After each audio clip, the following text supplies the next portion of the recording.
There are many different types of grenades in Caves of Qud, each with different effects and applications. Besides the standard explosive grenade, there are also grenades that can freeze, confuse, or poison your enemies. There are grenades that can break down walls, or cut through plants, disable electronic devices, and even slow down time, and more. With seemingly an option for every situation, a playthrough using grenades in place of typical melee or other ranged weapons would be incredibly interesting, right? Well, I made this video to find out. The rules are simple. I can only use grenades to deal damage or for their utility. I'll also allow bombs and mines to be used as you use grenades to make them, and of course it adds a little bit of variety to the run. But no other damage, no melee weapons, guns, mental attacks, and no intentional indirect damage. Weapons may be equipped, as some may provide passive benefits, such as relic weapons that grant mutations or stat boosts, but of course the weapons themselves can't be used for combat. Let's get started. Our starting character is somewhat important to this run. We'll begin as a tinker, as they start with several skills in the tinkering tree. As a mutant, we get to choose some starting mutations. Psychometry is absolutely essential, at least I think it will be. And everything else is really up to preference. I don't want to make things too easy, but I'm not sure how hard this challenge will be, even without some OP mutations. I opt for electrical generation. As a tinker, I assume we will be dealing with a lot of items, so this might come in handy, and I also take phasing as an escape option. I spend the remaining point on night vision. Yes, I probably could take a not too bad defect and give myself something like domination or teleport or beguiling, but again, I don't want to make things too easy, and I find these runs more interesting when we get to see what RNG has in store for us. For attribute points, I don't think strength will be as important, and instead focus on rounding off everything else, getting at least +1 modifiers. The starting village doesn't matter too much, though I do like fasting way, so I choose a desert village. The first thing we do when we spawn is check our inventory. Another reason we chose the Tinker class is that they always spawn with a random assortment of grenades. Unfortunately, we need a specific grenade, and this time we don't get the one that we need, so I have to delete the character and start over. Qud makes it easy to quickly start a new game with the same character created in the most recent game, so we roll a new inventory again, and this time we start with the data disk for the Two-Faced mod, but alas, not the winning grenade, so we try again. Onward we go, injecting bubbles into the multiverse, raveling and unraveling parallel dimensions until the waveform finally collapses, and we start with a high explosive grenade. We immediately learn how to craft this high explosive grenade using our psychometry mutation, as well as all the other grenades we spawn with. While a lot of grenades in Qud are situational and great for utility, the high explosive grenade will be our workhorse, as it provides reliable, consistent damage. The problem is, we only have one, and not enough bits to craft more. I trade pretty much everything I have with the Starting Village Tinker Merchant for enough bits to craft 2 more of these grenades. These take 2 D bits, which isn't too bad. I take a quest from the Starting Village, but it leads to a Snapjaw fort, and I don't want to waste my precious little grenades on Snapjaws, though I do have to use one to escape. Getting to the 6-day stilt first is probably the better idea here, as the salt dunes can be navigated fairly easily while avoiding combat. I have to be careful as I have almost no water though, so on the way I look for easy to nab loot and vendors to sell it to. With the help of some Mechanimist horseshrooms and the XP from a few discovered locations on the way, we make it to the stilt and are awarded level 5 for our efforts. I buy a mutation. Using a stinger or disintegration would break the rules of a grenade-only run, so I take Two-Headed, actually a great mutation, and we rapidly advance electrical generation. I explore the stilt, though we're kind of unlucky with this one. No grenadiers and only 1 bookbinder. Plus, there's an acid humor running around, leaving pools of acid in its wake. I spend my first bit of skill points on Scavenger, then head back through the desert to hit up the piles of trash I'd passed as a way to get a few more bits. I find a fungal forest and remember that I learned how to craft fungicide grenades before I had to sell them, and I have enough bits to craft one, and yes, even the tier 1 version is extremely deadly to spore puffs, but I only have enough for one kill. There's also a wine weep here, so I might have to come back if I start to struggle for cash. Right now, I don't have many options. We can't really take on dungeons or even ruins with a lot of enemies, and we don't really have an easy way to farm bits. I happen upon a village which has a named Mark 1 miner bot. It runs around dropping stun gas mines. I can disarm these at an 80% success rate, then disassemble them for bits, and in this run they disassemble into D bits. So all I have to do is wait for a few turns, then look around as the bot will continue laying mines. If they explode, no big deal as it doesn't damage anything or even aggro nearby NPCs caught in the gas explosion. It's a bit tedious, but I also realized eventually that I can just set the mines to be treated as scrap, then walk over them after disarming them to auto-scrap, saving me a few button presses. I didn't realize this until this run, but items requiring only the most common first 4 bits have their bit requirements randomized each run, so this is somewhat lucky. I stock up on about 20 grenades, then decide to head to that Snapjaw fort. Surely it can't be that difficult, right? Well, it doesn't go great. I immediately realize that there's some variance in our throw, so I take the deft throwing skill under tactics, which helps a bit. The problem is, I have to keep my distance, sprinting away and trying to get a good throw, which isn't always easy. These tight and close spaces are going to be particularly difficult to fight in. I didn't realize it at first, but somehow the Snapjaw Fort was the destination for all 3 quests I'd gotten from the 2 villages so far, so I'm at least able to complete them all, gaining a bit of XP, some items, and progressing the main quest just a bit. The Snapjaw Fort encounter taught me a few things. Our movement speed is going to be important so we can keep our distance from enemies. We should probably also focus on getting high HP and or armor so we can tank anything that breaks through our defenses. Sure, there are ways around this, such as with freeze grenades, but that's not an option at the moment. But most of all, we need bits. Bits are not easy to farm, though there are some reliable ways, and if you've seen any of my other challenge runs, you might already know where I'm going with this, but we need to first get ourselves in a position to even begin farming. For now, I just head back to the desert. I randomly find a puddle of cloning draft in a slime bog, only 1 dram, but I didn't even know that this could happen. In fact, it happens again, and this time I find 2 more drams. But mostly I get pretty unlucky in the desert, with points of interest being far and few between.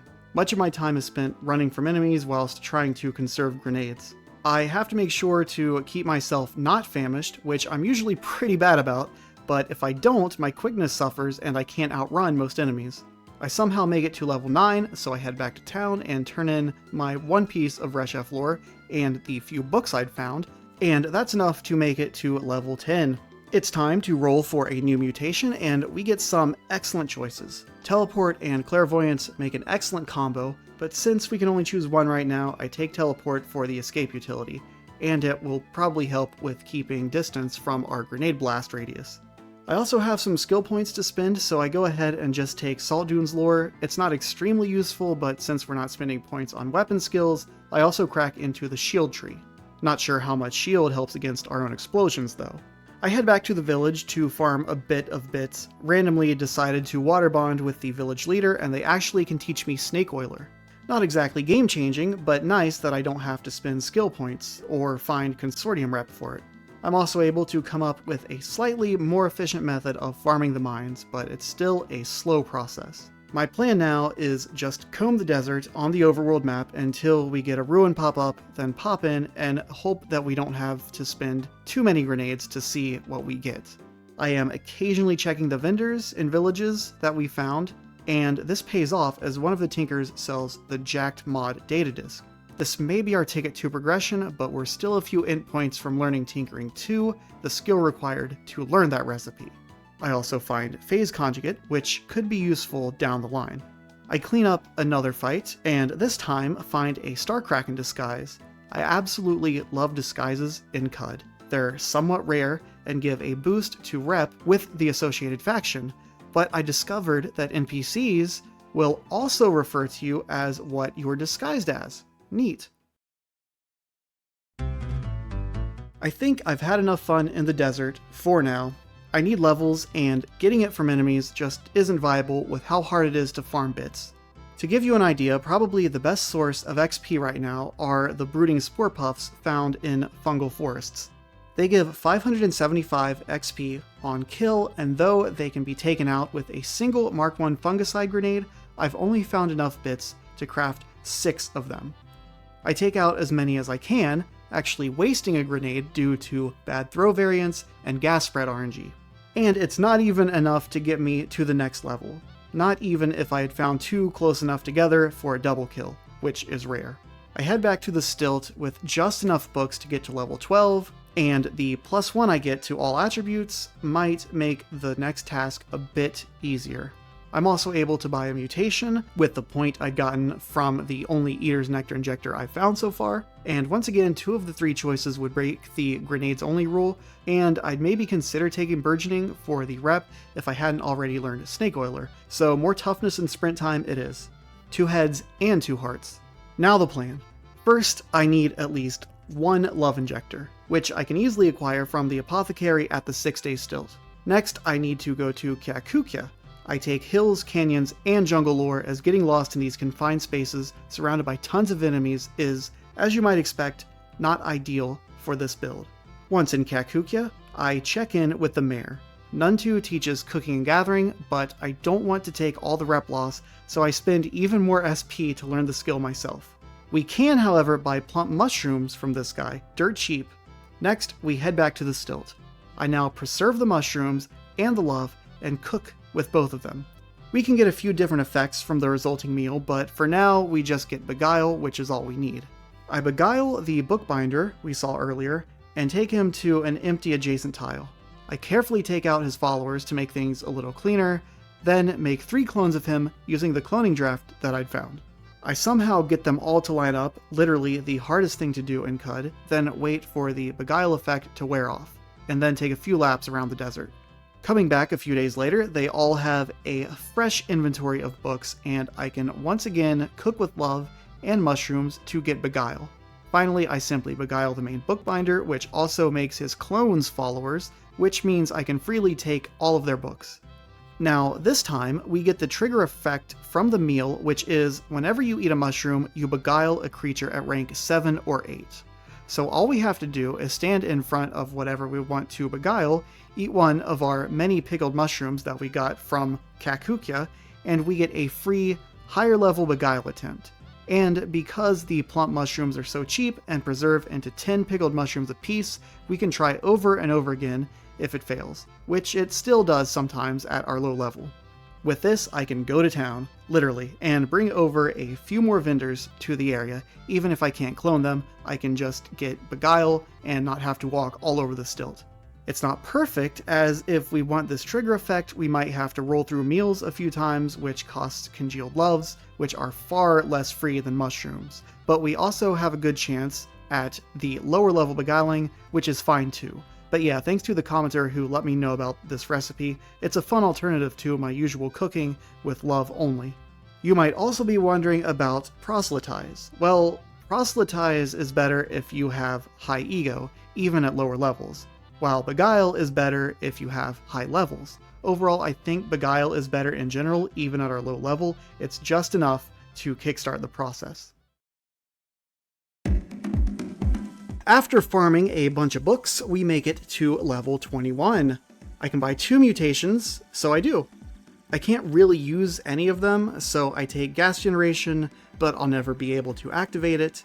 As for the second, we'll soon not need Force Bubble, but since I can't use Pyrokinesis either, I'll take the wall. I finally take Tinker 2, and the random data disk we get on taking it is for Time Dilation Mark III grenades, which we might need. I finally learn Jacked, then head to Baylaw. Instead of wasting time on the Kindrish quest, I can just buy it from the Hendriarch directly, which my commenters also pointed out last time, so thanks guys. One final piece, we need a 4-bit, a much more rare bit. I check around with the local vendors, but nothing. So it looks like we'll have to make a journey. I head all the way to the freehold, making it without incident. At first, neither Bep nor Tilly seem to have a 4-bit, though Bep has plenty of other good bits, and Tilly has some great gear. I attempt to beguile them, getting the lucky trigger effect, and am able to beguile both of them and move them one screen north, as well as take their gear for free. Sadly, their artifacts, once identified, also offer no 4-bits upon disassembly. Similar to the bookbinders, I take a quick walk around the jungle, also getting River's lore for a bit more safety around the freehold, then come back a few days later to see what new items Beth and Tilly have in stock. I farm them basically until my congealed love supply runs out, and get a few good things. I get the recipe and craft a visage early, so I can see their un-ID'd artifacts directly. I get some good gear upgrades, though the Crysteel armor is a bit too heavy without any weight reduction mods, so I settle for the reinforced nanoweave vest. Rest in peace to our Starkraken disguise. Beth also has the recipe for reprogrammable recoilers, and of course I do get the 2 4-bits needed to make our bracelet jacked. With electrical generation at level 7, we have 100% uptime with the force bubble created by the bracelet even without a cell. The perma bubble. Most melee enemies won't even try to fight us, as it's pointless. Enemies that fire projectiles can try, but that too is ineffective against the bubble. And the best part, what I was hoping was possible but not entirely sure, is that we can in fact throw grenades from the safety of our bubble. Finally, we can head to Gritgate. Our bubble does okay at helping us through, but the tight corridors of the underground does come with the downside that if we push an enemy up against a wall, it can get through our bubble and attack. This thankfully isn't too bad here. I usually buy a pickaxe here, but since walls can be broken down with grenades, using a pickaxe wouldn't be in line with the rules, so I skip it. In fact, we get to experience a wall right away as the entrance to the fast Gotha tunnel is blocked. The acid grenade did practically nothing, but the plasma Mark III did insane damage, even eating into my force bubble. Resonance grenades are best for breaking through walls, but I haven't found any yet. And yes, I remembered later that psychometry allows you to just walk through security doors, so I didn't have to spend that expensive grenade on it, but at least it was a grenade I got for free from farming Tilly earlier. I also could have phased or used teleportation. Anyway, we grab the Waydroid, but the slime eels are still able to grab me from under the bubble. It's not really a problem, back to Gritgate, and now I can explore the area. There's a random drop of nectar here, but it sadly does nothing. And skipping Mark II, Sparafusel has the Mark III explosive grenade discs, and Jacabo has the Mark I freeze and plasma discs. Not to mention, our quest reward is a handful of Mark III nades. In most other playthroughs, one might think, oh, that's nice, I guess. But for us, we can learn EMP and Freeze 3, which can be extremely useful not only in regular runs, but especially for a run like this. Bethesda Susa is next. I check out a few historic sites first, but don't even get past their surface levels before the amount of enemies gets too out of control to deal with, so sadly, we'll be skipping them this time. With the permabubble, I'm not in any real danger from the trolls, though when Jotun takes 8 Mark I grenades to kill, I decide to use our new Mark III recipe for Fjorn, who takes only 3 of those. I am able to damage Hagaba, even while he's invisible, but I have a hard time judging the throw distance and end up taking out part of my own bubble. I throw a freeze grenade to try to give myself time to escape, but get caught in it, and strangely, Hagaba dies without any rep-changing pop-up or experience gained, not even a message on the battle log. I think he might have already been low health due to having taken a few grenades to the face, then died from frozen chip damage. Anyway, from here there's no issues until I get to the Void Spider's lair. The Mark I plasma isn't strong enough to take out the wall, and since I can't use a pickaxe, I start to try some convoluted stuff before I remembered I have phasing and just phase through the wall. On the next floor, it took me until my health was critical to realize that the Cannibal's Mist Launcher was not only hitting me through the bubble, but doing massive damage. I panic a bit, but end up using 2 of the 3 Stasis Mark IIIs I had to escape. The next floor is filled with pissed off mechanimists. They can potentially be an issue, but with the permabubble, the biggest threat here is the cyberneticists using pyrokinesis. I'm able to navigate around the area using phasing and teleport, and get out by finding a safe area and recoiling. With our reward XP, we can buy another mutation, and we get one of the best, Beguile Creature. No more cooking for us. This makes vendor farming a bit easier, so I first farm up some books until I hit level 29, taking another mutation, multiple eggs, and rapid advancing phasing along the way. These extra levels make beguiling high-tier vendors more consistent. I end up setting up a more proper vendor area, moving my desert-based vendors to the freehold area. I'd like Tinker 3, but we need 29 int, and while I could just farm books, I decided to try farming kippers for drops of nectar instead. Drops of nectar have a 25% chance to give +1 to all attributes permanently when consumed. Kippers are a great source of cloning draft, but the nectar is quite rare. I end up making several kipper clones, but the nectar still only trickles in. That plus only 1 in 4 chance to proc means this process is slow, but at least I can also farm bits from Beth and gear from Tilly, who I also make a few clones of. It takes a little while, but I do get to 29 int and take Tinker 3. Why Tinker 3? Well, we'll get to that. Our other stats are looking quite nice as well, and we're loaded up with grenades, bits, and Zetachrome armor. So let's see how we fare against the rest of the main quest.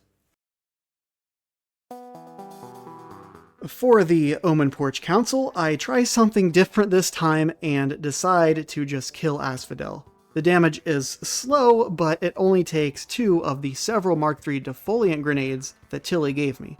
Also, for some reason my glimmer seemed to be fluctuating, but somehow removing the visage stopped it. This game sometimes, man. I'm really wondering how this Grit Gate battle will go, as it's a confined area with a lot of enemies that can use EMP grenades, and I've not found EM shielding yet for my bracelet.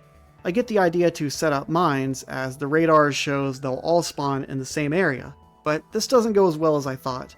A few mines go off, but they mostly just act as walls that the enemy won't pass. My guess is that they have high enough int to spot them, and their AI is smart enough to not walk directly into them. So it's back to chucking nades from behind my bubble. It takes a handful of Mark III explosives and a few Barathramite casualties, but overall, not too bad. With the permabubble, the rainbow wood is no problem. I start to break into Pax's hut before realizing what I'm doing, and I decide just to phase in to not risk harming Pax with a nade. He likes me this time, but gets a bit of payback for the previous run's mistreatment by making the Puffing Clank quest somewhat annoying. And after dealing with Pax, we're finally ready for our last dungeon. On the way, I realize I haven't even been to Ezra yet, save for the Omen Porch. I phase into the tomb's entrance and pretty easily find my way around. Most of the traps have no effect on me with the bubble, and I can just phase through the hydraulic presses that do. Of course, the astral burden prevents the use of the bubble, and I'm not sure if I could take on the cherubim anyway, as this really isn't the build for it. I just passed through the Sultan Tombs using teleports. It has a 60% chance of failure, but I can just repeatedly try again with almost no penalty for the failure. No problem tattooing myself and entombing ourselves once at the top, and we have one of the smoothest Tomb of Eaters runs in a while. The next quest requires us to build our golem. Of course, we can't use it, as it's not a grenade, so for this run, I just throw something together real quick. I grab a Svartum Jut as our body follower, as they're already level 30 and pretty easy to find and beguile. Interestingly, as we're not using weapons, we don't have a way to dismember enemies, and as far as I know, it's not possible with grenades. So to spare myself of having to use some weird dominate tactic, I just learn amputate limb and cut my own face off. I think this is a fair compromise, and I can just use an Uber Nostrum injector to grow my face back afterwards, just like in real life. We have 3 days until the golem is completed, and nothing much left to do, so I just head back to my favorite place in all of Cud. So quiet, so cozy. Don't know what happened here, maybe raiders, a monster attack, an act of nature, doesn't matter. No one's been here for a very long time. No one else ever comes here.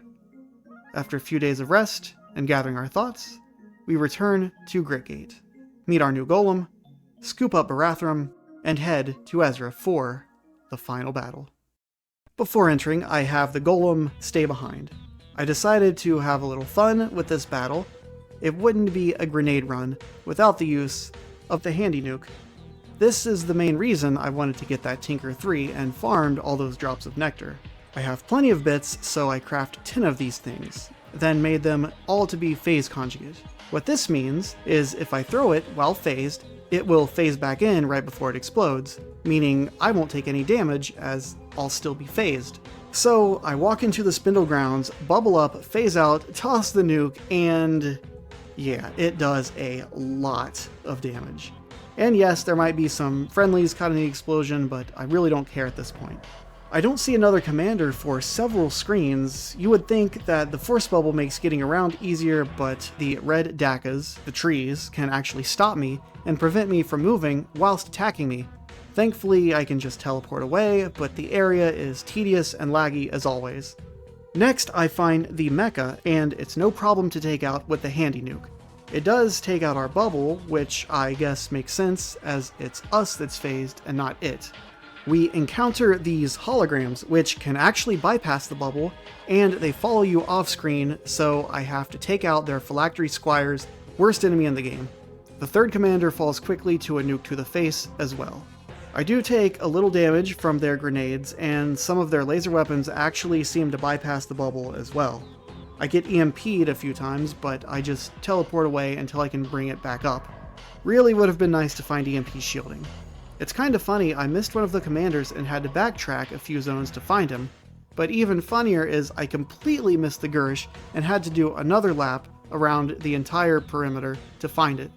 This time it's Beth Suda, and since we're probably not going to struggle here, I want to do a test and see how much damage the perma bubble will absorb from the beam. So I face tank the beam and... okay. The bubble is not a good defense against a Gersh beam. Good to know. I guess it's a good thing that I took that lap, as it set my last checkpoint just after exiting the town, otherwise I'd have to do all the fights again. There's also an annoying legendary Dawn Glider here that has a force wall or something that traps me every time I walk into this tile. Anyway, round 2, let's see how a Gersh Nephilim handles a handy nuke. Still alive. And fine, according to the game. Well, I'm still phased, so I'm gonna continue to just chuck nades and... What? I'm still phased! What the frick happened? It looked like the grenade just exploded in my hands. Well, third time's the charm? This time I decide to go in with a new strat. Why not try a stasis grenade? This one blows up in my face too. When the next one I toss goes in the opposite direction, I finally realize that it's because Beth Suda is reflectively shielded. That still doesn't explain why my phase conjugate nuke was able to kill me though. It might be an oversight where the reflection check overwrites or bypasses the phase check, or more likely, I'm just missing something. So this time I craft some phased EMP grenades, but we have the same problem. I thought EMP disabled reflective shielding, but I guess I'm doing something wrong. I do have one more trick up my sleeve, however. 4 attempts in now, I decide to use something I haven't really messed with the entire game, or ever really, and that is the set bomb skill. I don't think phasing matters, it only applies to grenades and loses the effect when converted into a bomb. I still phase before planting them to avoid taking damage from the Gersh. I plant the first bomb, giving it a 4-second timer, the second giving it a 3-second timer, and so on for a total of 4 bombs, leaving me with 1 turn to realize that teleport isn't ready and I don't have enough time to get out of the way. Alright. This time, enter the screen low so the Dawn Glider doesn't trap me and I don't have to waste a teleport. Get right up next to Beth Suda, phase, drop bubble, plant 4 bombs, giving the first one a timer of 5, and this time I crafted non-phased handy nukes to be extra sure.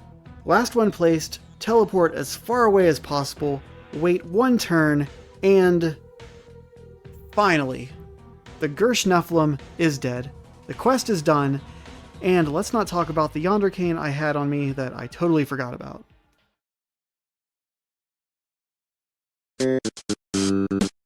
And thus concludes the Grenades Only Challenge Run. I knew going in grenades would be scarce, but they ended up being way too rare to be viable. Instead of the cool using freeze and stasis and flashbang grenades to cleverly evade enemies, I ended up just kind of avoiding combat completely. Definitely a run that seems better in theory than in practice. Though they can be useful utilities in certain situations, in a normal playthrough, by the time you'd be able to use grenades primarily, you'll have already found more than enough stuff to make literally any other option better. Perhaps the run might be more interesting with the use of mods that made grenades more common, like replacing weapon spawns with a few of each of a random type of grenade, or even just wishing yourself a nice supply at the beginning of a run. But as is, the game is just not balanced around using grenades as a primary constant damage source. And even if they were plentiful enough, constantly switching grenades mid-battle for each need would probably be annoying, as even the few times I had to in the run weren't really fun, especially because it cost turns unequipping and re-equipping. As for the rest of the run, I think it went pretty well. It was nice to not have weird faction relations and random NPCs hating me for once. We didn't really get insanely game-breaking gear or mutations, though per the rules we were locked out of a good portion of those anyway. The early Jack mod find was nice, especially after it took so long to find in the last run. And of course, I learned a bit more about grenades, throw arcs, explosion radii, etc. But I still don't feel like I've mastered them. This run also gave me some ideas for a fully pacifist run. I probably won't be tackling that one just yet, but honestly, this run came kind of close to that, and I think it might be possible. Pretty fun run, but I don't think I'd recommend trying it for yourself. For now, our Tinker joins our slowly growing federation of space explorers. They are still carrying a handful of handy nukes too. Those might come in handy if they ever decide to invade an alien planet. But seeing as how hard they are to come by, I think they might just turn on their permabubble and keep flying. Thanks for watching. Live and drink.